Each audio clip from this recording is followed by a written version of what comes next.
Okay, so good morning. In the last lecture, we have discussed some basic about we can say casting procedure to make a sand mold or to make a mold in the sand, and we have discussed in the last lecture किस तरीके से आप sand mould बनाएंगे casting में।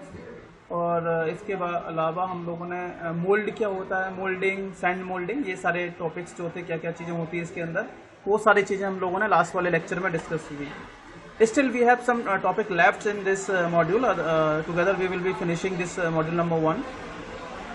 सो mould sand composition, ठीक है। जो आपकी मोल्डिंग सैंड है उसमें कॉम्पोजिशन हालांकि मैंने बता दिया था आपको, लेकिन फिर भी उसमें कुछ चीज़ें हैं जो इम्पोर्टेंट है, कई बार एग्जाम्स में पूछी जाती हैं, तो आपको याद रखना है। उसमें सिलिका ग्रेन्स होते हैं, हालांकि मैंने कंपोजिशन बताया था कि 80 to 90% सिलिका होता है, ठीक है। तो सिलिका आपका लगभग SiO2 जिसको बोलते हैं। अब इसमें होता क्या कि सिलिका सैंड होती है, क्रोमाइट सैंड होती है, ठीक है, एंड ओलिव सैंड होती है, ओरिजिन सैंड होती है, ठीक है, ओलिविन सैंड होती है। तो ये जो सैंड है ये सिलिका ग्रेन्स के अंदर आते हैं, जिसमें सिलिका सैंड और क्रोमाइट सैंड, ये आपको याद रखना है। दूसरा किले भी यूज करते हैं उसके अंदर, किले जो कि एक बाइंडर की तरह यूज किया जाता है। तो बहुत टाइप के किले हम यूज करते हैं इसके अंदर, वो मैंने आपको आगे बताया है, बाइंडर है किले, तो किले भी उसके अंदर यूज किया जाता है। मॉइस्चर कंटेंट होता है, ठीक है, मॉइस्चर कंटेंट इसके अंदर होता है, जिससे कि जो आप बोल सकते हो थोड़ा सा बाइंडिंग स्ट्रेंथ या फ्लोवेबिलिटी थोड़ी सी इंप्रूव कर देता है उसके अंदर। So clay and we generally use clay and it just provide the plasticity. तो प्लास्टिसिटी को इम्प्रूव करने के लिए मॉइस्चर कंटेंट इसके अंदर ऐड करते हैं। बेंटोनाइट सैंड होती है that also work as a binder, ठीक है। आपको याद रखना है कि सिलिका जो आपकी बेंटोनाइट सैंड जो होती है वो बाइंडर का काम करती है सैंड मोल्ड बनाते टाइम। तो इम्पॉर्टेंट है, ये भी पूछा गया कई बार, कौन सी सैंड अच्छा बाइंडर कहलाता है। बेंटोनाइट टाइप की सैंड होती है जिसमें aluminium Al2O3 and silicon dioxide H2O NH2, मतलब ये कुछ है इसके अंदर। इसमें कायोलिनाइट जो है ये भी एक टाइप की सैंड ही होती है। फायर किले, ये जो किले है ये सारे बाइंडर की तरह यूज किए जाते हैं। इसमें कुछ ऑर्गेनिक बाइंडर्स भी होते हैं, जिससे कि आपका मोलासिस हो गया, ठीक है, मोलासिस हो गया, MOLASES, मोलासिस हो गया, ये आपका ऑर्गेनिक बाइंडर है। अब इसका काम क्या होता है कि बाइंडर का, कि जो आपकी सैंड है उसको थोड़ा सा सैंड के पार्टिकल्स को आपस में बांधे रखता है। That's why we are using bentonite sand, that is an important binder. ये कई बार इससे रिलेटेड 2-3 बार क्वेश्चन भी पूछा गया है एग्जाम्स में, ठीक है। और ये कुछ कंपोजिशन है मोल्डिंग सैंड के, तो ये आपको एक बार याद रख लेने हैं कि कहाँ कहाँ क्या चीज़ है। हालांकि कुछ परसेंटेज वाइज मैंने आप लोगों को लास्ट लेक्चर में बता दिया है, लास्ट वाले जो लेक्चर्स हुए हैं उसमें परसेंटेज वाइज मैंने आप लोगों को बता दिया है, तो एक बार वहां से देख लेना। इसके अलावा मैं आज कुछ और टॉपिक्स जो मैं बोलने वाला था कि कोर क्या होती है, कोर पेरेंट क्या होते हैं, हालांकि मैं इनको बता चुका हूँ पुराने लास्ट टाइम डायग्राम जो था वो भी मैं कम्प्लीटली एक्सप्लेन कर चुका हूँ कास्टिंग टर्मिनोलॉजी में। लेकिन आज हम थोड़ा सा और इस पर फोकस करेंगे कि व्हाट आर द कोर्स, ठीक है। तो the cores are the sand defined as the sand bodies. Core क्या है, सैंड बॉडीज होती हैं used to produce hollow portions और cavity of desired shape and size in the casting. मतलब क्या है कि कोर जो होती है वो सैंड की बॉडी होती है, सैंड की बनी हुई होती है, जो कि होलो पोर्शन या होलो कैविटी या बोल सकते हो होलो कैविटीज डिजायर्ड शेप की और डिजायर्ड साइज की किसी कास्टिंग के अंदर प्रोड्यूस करने के लिए। आप चाहो तो इसकी एक डेफिनेशन और लिख सकते हैं, cores are defined as sand bodies which are used to produce hollow casting, ठीक है। What are cores? Cores are sand bodies, cores are sand bodies, BODIES, sand bodies which are used to create, which are used to produce, create नहीं, to produce hollow casting, used to produce PRODUCE hollow cast, ठीक है। जो आपको अगर होलो casting बनानी है तो आप क्या यूज करोगे, उसके अंदर कोर यूज करोगे। तो क्वेश्चन पूछा जाता है which of the following element is use to produce hollow casting, then obviously your answer will be the cores, ठीक है। तो कोर क्या है, सैंड की बॉडी होती है जो कि आपकी कास्टिंग जो है उस कास्टिंग को होलो क्रिएट करने में हेल्प करती है, ठीक है, होलो कास्टिंग बनाने में हम कोर का यूज करते हैं। चलिए, इसके अलावा इसमें एक और पॉइंट लिखता है कि ये जो कोर होती हैं, this cores are not moulded on pattern. ये जो कोर होती हैं, अब पूछा जाता है क्या जो कोर होती हैं वो हम पैटर्न पर ही बनाते हैं? नहीं, कोर जो होती है वो पैटर्न पर नहीं बनाई जाती। तो वही लिखा है, this cores are not moulded, MOULDED, moulded मतलब बनाना, ऑन पैटर्न, ये पैटर्न पर नहीं बनाई जाती। तो कहाँ बनाई जाती है? But are made separately. Separately की स्पेलिंग यहाँ गलत लिखी हुई है, ठीक है, SAPERATELY, अब इसको करेक्ट कर लेना।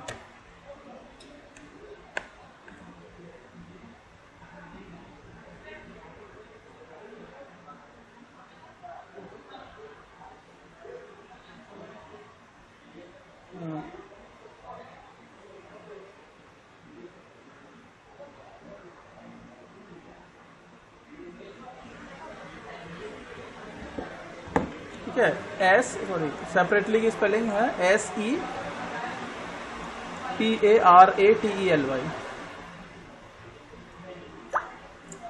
तो ये गलत लिखा है, SEPARATELY। ये एक बार स्पेलिंग करेक्ट कर लेना। Separately in a core box and baked in an oven, मतलब जो आपकी कोर होती हैं वो पैटर्न पर नहीं बनाई जाती बल्कि अलग से बनाई जाती हैं। और किसके अंदर बनाई जाती हैं? अलग से, कोर बॉक्स के अंदर। कोर बॉक्स होता है, उसके अंदर हम कोर को बनाते हैं और इनको बेक्ड किया जाता है ओवन के अंदर। एक भट्टी जो होती है उस भट्टी में इसको पकाया जाता है। बेकिंग का मतलब होता है पकाना, ठीक है। और इसके बाद वो थोड़ी सी सॉफ्ट, मतलब थोड़ी सी हार्ड हो जाती है। And after making it we can use that core inside the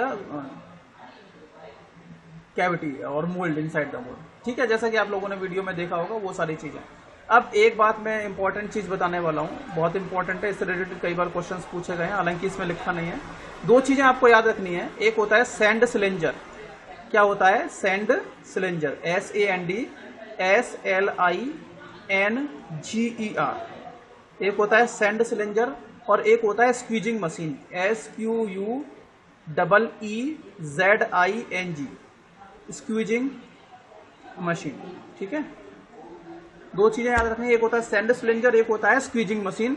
दोनों का काम क्या होता है? इन दोनों को हम रैमिंग के लिए यूज करते हैं, रैमिंग ऑफ सैंड, ठीक है। किसके लिए यूज करते हैं? रैमिंग के लिए। रैमिंग पता है ना क्या है? RAMMING इसको हम बोलते हैं। रैमिंग याद आ रहा है कि नहीं आ रहा है? क्या होता है? जब आप सैंड को उसके अंदर फिल कर देते हैं तो उसके बाद उसको थपथपाते हैं, प्रेस करते हैं, तो वो रैमिंग प्रोसेस होता है। तो दो टाइप की रैमिंग होती है, याद रखनी है। दो टाइप की रैमिंग होती है, एक होती है यूनिफॉर्म, एक होती है यूनिफॉर्म रैमिंग और एक होती है नॉन यूनिफॉर्म रैमिंग। एक यूनिफॉर्म होती है, एक होती है नॉन यूनिफॉर्म। अब बोलोगे सर ये यूनिफॉर्म नॉन यूनिफॉर्म क्या है? मैं बता दे रहा हूं।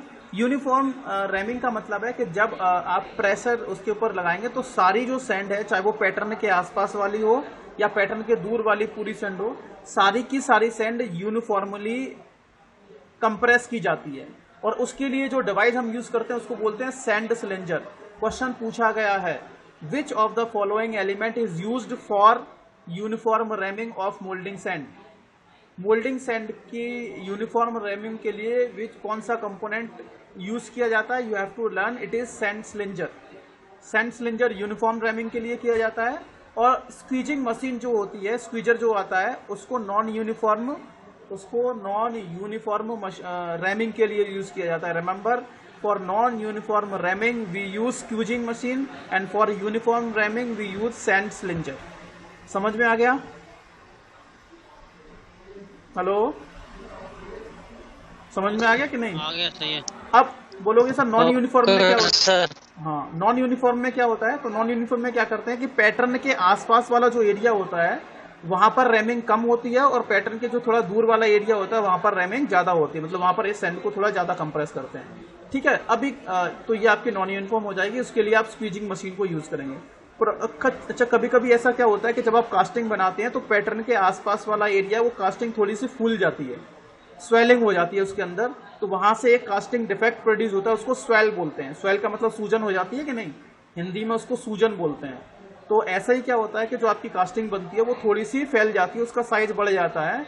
क्यों? नॉन यूनिफॉर्म रैमिंग की वजह से उस कास्टिंग डिफेक्ट को बोलते हैं स्वेलिंग, जिसमें आपकी पैटर्न जो आपका जो कास्टिंग है उसको थोड़ी सी स्वेल हो जाती है। ठीक है, चलिए कोर का कंसेप्ट समझ में आ गया। इसका डायग्राम मैं इससे पहले वाली जो पीडीएफ थी उसमें मैं बता चुका हूं, अभी इसमें भी कंबाइंडली बता दूंगा। ठीक है, इसमें भी मैं कंबाइंडली बता दूंगा। अब बात करते हैं कोर प्रिंट की या चैपलेट्स की। कोर प्रिंट या चैपलेट्स दोनों नाम याद रखने इंपॉर्टेंट है। या तो एग्जाम में क्वेश्चन कोर प्रिंट के नाम से आता है, और अगर कोर प्रिंट्स के नाम से नहीं आएगा तो वो चैपलेट्स के नाम से आ जाता है। Chaplets are used for which of the following purposes, so you have to remember why we are using chapelets. So core prints are extra projections which are provided on the pattern. core print क्या है? कुछ extra projections होते हैं जो हम किस पर provide करते हैं? पैटर्न पर। रिमेंबर, कोर प्रिंट जो होती है वो पैटर्न पर प्रोवाइड की जाती है, जबकि कोर पैटर्न पर प्रोवाइड नहीं की जाती, वो अलग से बनाई जाती हैं। ठीक है, core prints are the extra projections which are provided on the pattern why to form और क्रिएट, मतलब बनाने के लिए फॉर्म लिख सकते हो या क्रिएट लिख सकते हो, दोनों वर्ड का मतलब सेम है। टू फॉर्म और create seat for the core, core के लिए सीट प्रोवाइड करेंगे। ठीक है, why? So core prints are the extra projections which are formed और created on the pattern to provide a seat for the core. ठीक है, core के लिए एक सीट प्रोवाइड करते हैं, ये सीट प्रोवाइड करते हैं। सीट मतलब जिसपे आपकी कोर को इजीली रख सकते हैं, और मैंने बताया था कि किस तरीके से वो हेल्प करती है कोर को रखने में। ठीक है, सीट को प्रोवाइड करती हैं, या कभी कभी बोल सकते हैं it is used in core in the mould, mould के अंदर, and are used to support the core within the mould, mould के अंदर कोर को सपोर्ट भी करता है।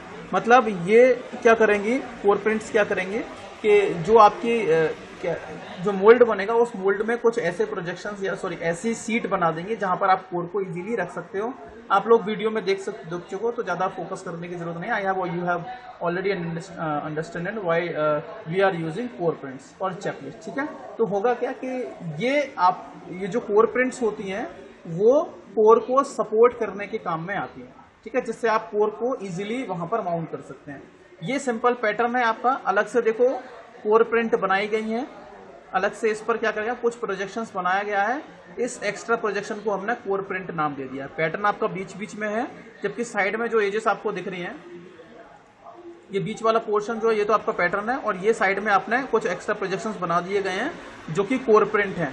अब कोर आपकी कैसी हो सकती है? आपकी कोर बिल्कुल इस तरीके का कुछ पोर्शन हो सकता है, जैसे ये है, तो ये आपकी कोर हो जाएगी। ऐसा कुछ सिलेक्शन आपका हो जाएगा, ये आपकी कोर हो जाएगी।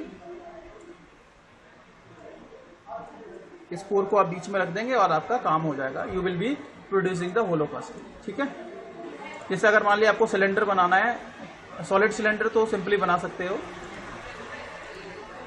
अगर आपको सॉलिड सिलेंडर बनाना है तो आप क्या करोगे, सॉलिड सिलेंडर बना देंगे। लेकिन अगर आपको होलो सिलेंडर बनाना है तो आपको क्या करना पड़ेगा, इसके बीच में क्या करना पड़ेगा, कोर प्लेस करनी पड़ेगी। इसके बीच में कोर प्लेस करनी पड़ेगी। ये वाली कोर यहाँ रख जाएगी, और जैसे ही आप कोर रखेंगे, रिमेंबर जहाँ जहाँ कोर रहेगी वहाँ मेटल नहीं पहुँच पाएगा, और आपका जो सेंड वाले जो आपकी कैविटी है वो अंदर से खोखली बन जाएगी। ठीक है, अंदर से होलो बन जाएगी। ठीक है, I hope that you have the basic idea about the core and core prints. Still, if you are having any doubt, you can ask right now. Hello, do you have any doubt or no? चलिए, hello. हाँ बोलो। Hello. हाँ बोलो। I am दोबारा से रिवीज कर दो sir. Sir दोबारा से एक बार रिवीज कर दो। कौन सा सर? ये वाला core print. Sir core print, core print क्या होती है? कोर प्रिंट एक्स्ट्रा प्रोजेक्शंस होते हैं जो हम पैटर्न पर प्रोवाइड करते हैं। मान लिया कि आपका रेक्टेंगुलर, जैसे ये डायग्राम आपको दिख रहा है, इसमें आपकी कास्टिंग तो ये वाली है, सॉरी जो पैटर्न है वो आपका ये वाला है, बस जो बीच बीच में एक रेक्टेंगल टाइप का दिख रहे हो। साइड में जो आपको दिख रही है कि जो प्रोजेक्शंस निकले हुए हैं, उभरे हुए भाग निकले हुए हैं, ये आपके अलग से बनाए गए हैं पैटर्न पर। अब होगा क्या, जब आप इसको सेंड के अंदर रखोगे तो यहाँ भी जहाँ जहाँ कोर प्रिंट है वहां से भी सेंड हट जाएगी, तो ये क्या करेंगे, जहाँ सेंड हट जाएगी तो बाद में अगर क्योंकि आपको होलो कास्टिंग बनानी है तो आप क्या करोगे, जहाँ जहाँ ये कोर प्रिंट है वहाँ से भी सेंड हट जाएगी और बाद में आप अपनी कोर को प्लेस कर सकते हैं। ठीक है, इसीलिए हम कोर प्रिंट को बनाते हैं। आपने वीडियो देखा था जो मैंने दिखाया था उस दिन, was you present in the lecture? हाँ सर ठीक है। तो उसमें क्या नहीं, उसमें मैंने बताया था कि पैटर्न के बाद छोटे छोटे पोर्शन निकले हुए थे, तो वही तो कोर प्रिंट थी।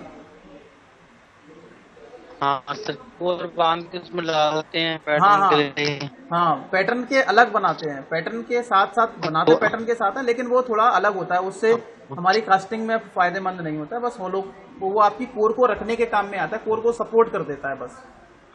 ठीक है, हाँ, जैसे मान हाँ, लिया कि आप हो, ओके। आप कहीं आ गए हो, अगर वहां पे टेबल कुर्सी नहीं रखी है तो आप किस पर बैठोगे? बैठ नहीं सकते आप। ऐसी या कुछ एक नहीं सीट बैठ प्रोवाइड सकते कर हैं। दी है जिसपे आप बैठ सकते हो। और एक लास्ट है चिल्स, वाटर चिल्स। चिल्स क्या होती हैं? चिल्स जो है, chills are the bodies which are used for directional solidification of molten metal. जो आप मोल्टन मेटल पोर करते हो, उस मोल्टन मेटल के डायरेक्शनल सॉलिडिफिकेशन के लिए हम कुछ एक्स्ट्रा एलिमेंट्स यूज करते हैं जिनको चिल्स बोलते हैं। रिमेंबर, ये भी क्वेश्चन कई बार पूछा गया है। तो यहाँ पर आपका मॉड्यूल 1 फिनिश होता है। Still if you are having any question, any doubt, you can ask right now, otherwise I am moving to the next module.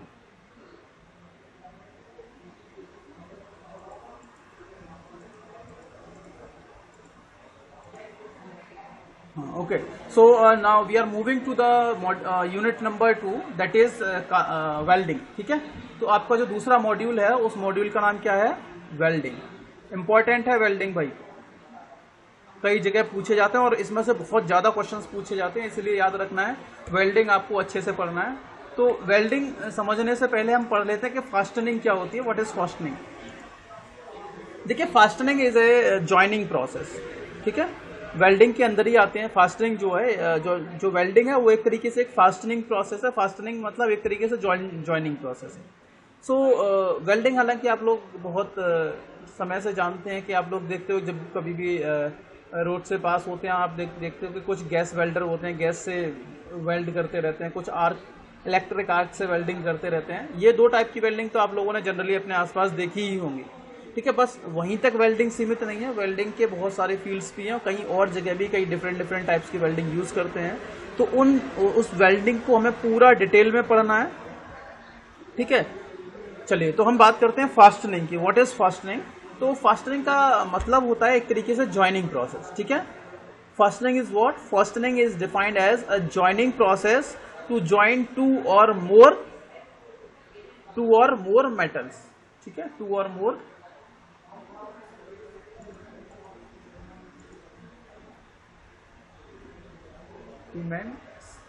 To or more metals आए, METALS।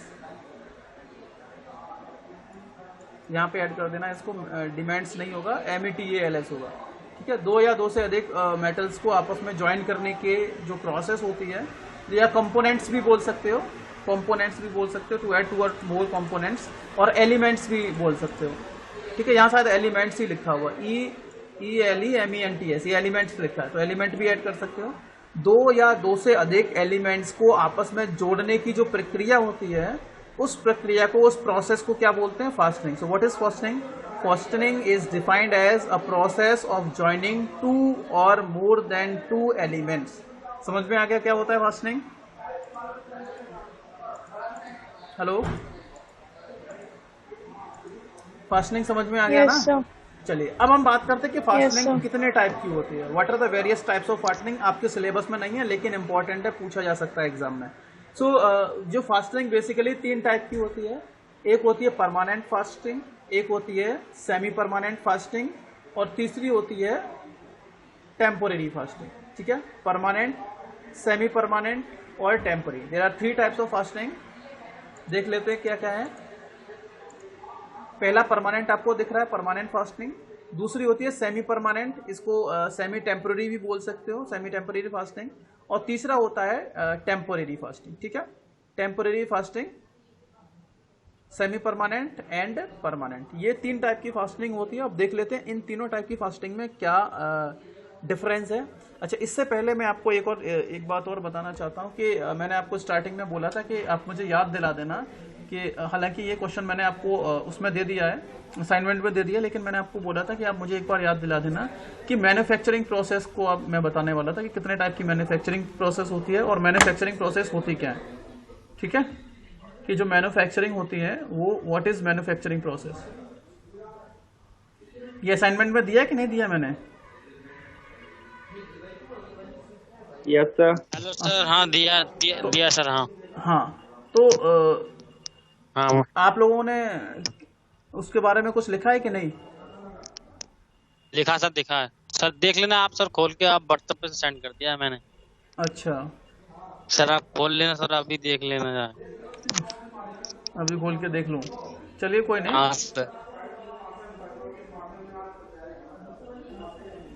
तो डेफिनेशन ऑफ मैन्युफैक्चरिंग प्रोसेस एक तरीके से मैं वही है कि manufacturing process पहले समझ लेते हैं कि क्या होता है। ये देखो, ये फास्टिंग में बता दूंगा, कोई ज़्यादा टाइम नहीं लगेगा, लेकिन जो सब्जेक्ट हम पढ़ रहे हैं एक बार और उसकी डेफिनेशन देखो। मैन्युफैक्चरिंग प्रोसेस वो साइंस होती है जिसमें हम we study the conversion of raw material into the final product. ठीक है, तो मैन्युफैक्चरिंग प्रोसेस एक वो साइंस होती है जिसमें हम क्या करते हैं, जिसमें हम ये पढ़ते हैं कि कोई भी रॉ मटेरियल हमारे पास अवेलेबल होता है, कच्चा माल जो अवेलेबल होता है, उसको फाइनल प्रोडक्ट में कैसे कन्वर्ट करें। तो उन सारी प्रोसेसेस को हम क्या बोलते हैं, इसकी स्टडी को क्या बोलते हैं, मैन्युफैक्चरिंग प्रोसेस। अब मैन्युफैक्चरिंग प्रोसेस 3 टाइप की होती है। कितने टाइप की होती है? 3 टाइप की। There are 3 types of manufacturing processes: positive process, negative process and zero process. Positive process, negative process and zero process. ये नोट्स में नहीं मिलेगा आपको, ये मैं वर्बली बता रहा हूं, इसीलिए याद रखना है आपको। कितना टाइप की प्रोसेस होती है? 3 टाइप की: positive, negative and zero process. अब बोलोगे कि सर ये पॉजिटिव क्या है, नेगेटिव क्या है और जीरो क्या है? ये डिपेंड हाँ करता सर। है कि मेटल आप ऐड कर रहे हो या मेटल हटा रहे हो या कोई भी कुछ नहीं कर रहे हो। मतलब जो प्रोडक्ट जो या जो भी कंपोनेंट आप बना रहे हो उसमें मेटल ऐड किया जा रहा है, उसमें मेटल को रिमूव किया जा रहा है, या उसमें से मेटल को कुछ नहीं किया जा रहा है उसके साथ। ठीक है, तो इनके बेसिस पे हम लोगों ने 3 टाइप की मैन्युफैक्चरिंग प्रोसेस को डिफाइन किया। एक प्रोसेस होती है नेगेटिव प्रोसेस। नेगेटिव प्रोसेस वो प्रोसेस होती है जिसमें आप प्रोडक्ट बनाते टाइम मेटल को ऐड करते हैं, सॉरी, नेगेटिव प्रोसेस में मेटल को रिमूव करते हैं।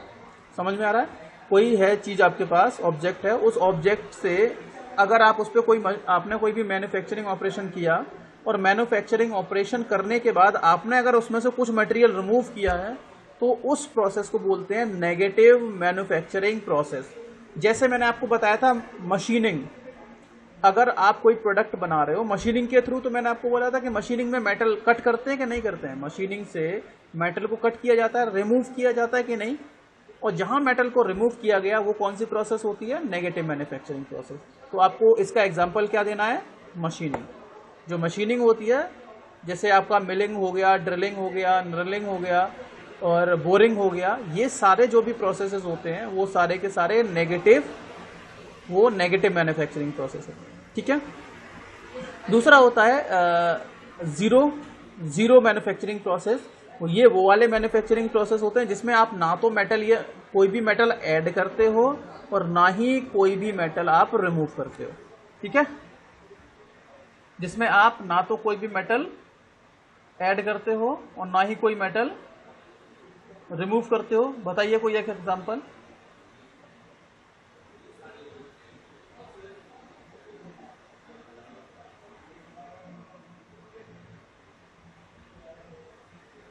बताइए कोई एक एग्जांपल।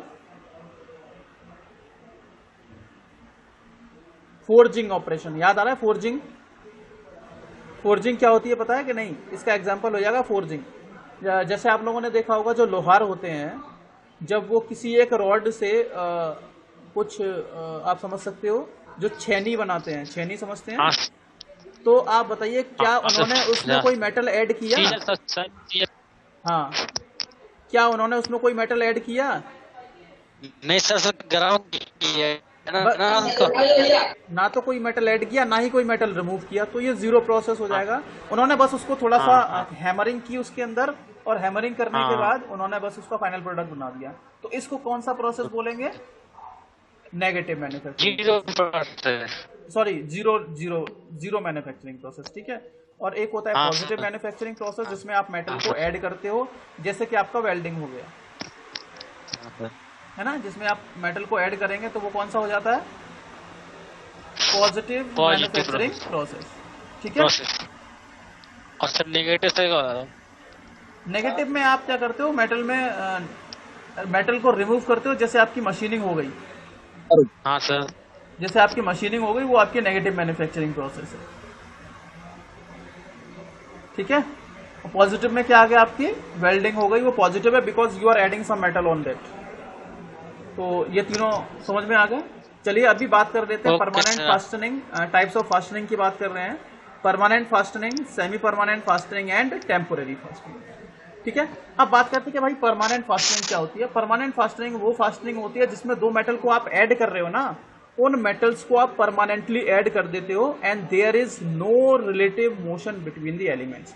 मतलब ये है कि अगर दो एलिमेंट्स को आपने ऐड किया और उन दोनों एलिमेंट्स को आपने ऐड करने के बाद, ठीक है, उन दोनों एलिमेंट्स के बीच में कोई भी रिलेटिव मोशन नहीं हो रहा है, मतलब वो दोनों मेटल हिल नहीं रहे हैं आपस में एक दूसरे के रिस्पेक्ट में, तो उनको बोलते हैं परमानेंट फास्टनिंग।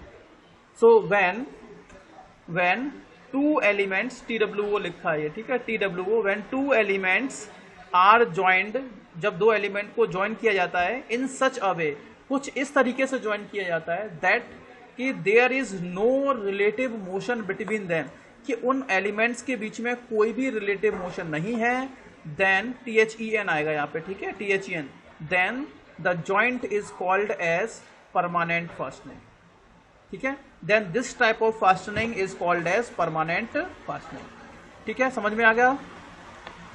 एक ऐसी ज्वाइनिंग प्रोसेस जिसमें कि आप एलिमेंट्स को ऐड कर रहे हो और ज्वाइनिंग के बाद उन एलिमेंट्स के बीच में कोई भी रिलेटिव मोशन पॉसिबल नहीं है, ऐसी ज्वाइनिंग को, ऐसी फास्टनिंग को हम परमानेंट फास्टनिंग बोलते हैं। इसके एग्जाम्पल क्या हो जाएंगे भाई साहब, बताइए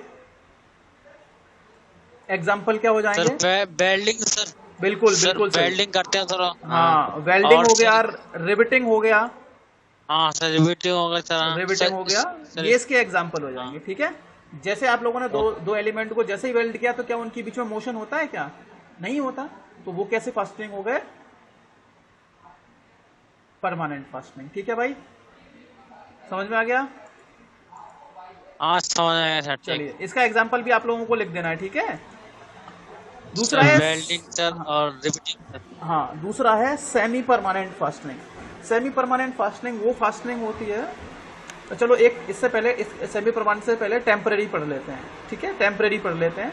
देखो जब दो एलिमेंट को हम इस तरीके से ऐड करते हैं कि उनके बीच में रिलेटिव मोशन पॉसिबल हो, ठीक है, उनके बीच में रिलेटिव मोशन पॉसिबल होगा, आप उस रिलेटिव मोशन को बंद नहीं कर सकते, तो ऐसे फास्टनिंग को बोलते हैं टेम्पोरेरी फास्टनिंग, ठीक है। When two elements are joined in such a way, जब दो एलिमेंट को इस तरीके से ज्वाइन किया जाता है, that there is relative motion between them, कि उनके बीच में रिलेटिव मोशन है, तो देन THEN आएगा, AN नहीं आएगा यहाँ पे, देन द पॉइंट नहीं, ज्वाइंट लिखना पड़ेगा इसको, है ना, पॉइंट लिख दिया उसने, then the joint formed is called as permanent fastening, और then the fastening is called as, देखो परमानेंट लिख दिया, गलत लिखा, परमानेंट नहीं आएगा भाई साहब, यहाँ आएगा टेम्पोरेरी फास्टिंग, ठीक है, ये थोड़ा गलत लिखा हुआ, आपको ऐड कर देना है इसमें टेम्पोरेरी फास्टिंग।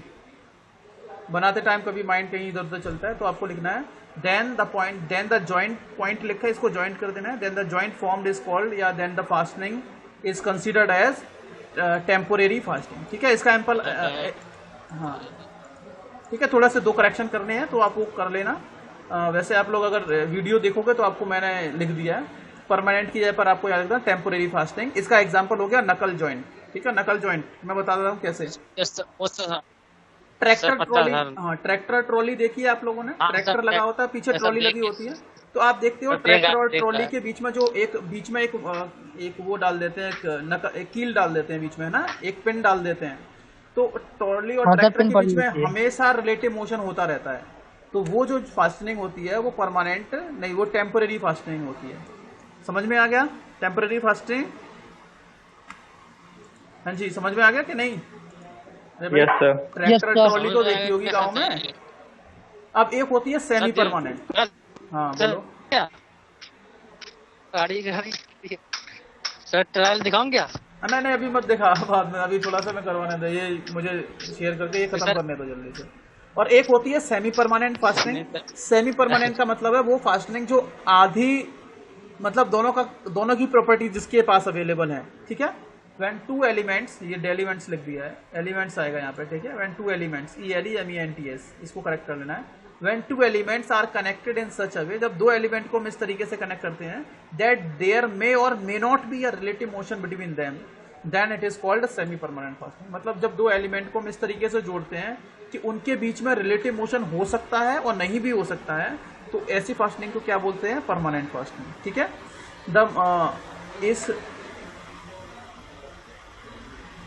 द मोशन, यहाँ पे लिखना पड़ेगा, मोशन लिखना पड़ेगा, MOTION, ठीक है। MOTION मोशन, मतलब उनके बीच में जो रिलेटिव मोशन है, the relative motion is completely depends on the will of the manufacture. जो मैन्युफैक्चर है, जो वो चीजें बना रहा है, वो उनकी इच्छा पर निर्भर करता है कि उन्हें टेम्पोरेरी फास्टनिंग चाहिए या परमानेंट फास्टनिंग चाहिए। वो दोनों की तरह काम कर सकता है। तो ऐसी फास्टनिंग को हम क्या बोलते हैं? Semi permanent fasting. Nut bolt का आप एग्जांपल ले सकते हो। अगर आपने नट बोल्ट को टाइट सर, कर दिया, एग्जैक्टली टाइट कर दिया, तो वो परमानेंटली फास्ट बन जाएंगे, और उनको अगर थोड़ा सा ढीला छोड़ दिया तो वो टेम्पररी फास्टनिंग बन जाएंगे, ठीक है। आगे समझ में कि नहीं आया? आगे सर। चलिए आज के लिए यहीं फिनिश करते हैं। Still if you are having some doubts you can ask me right now. Hello sir, hello. ये सारे फास्टनिंग के ही एग्जांपल हैं।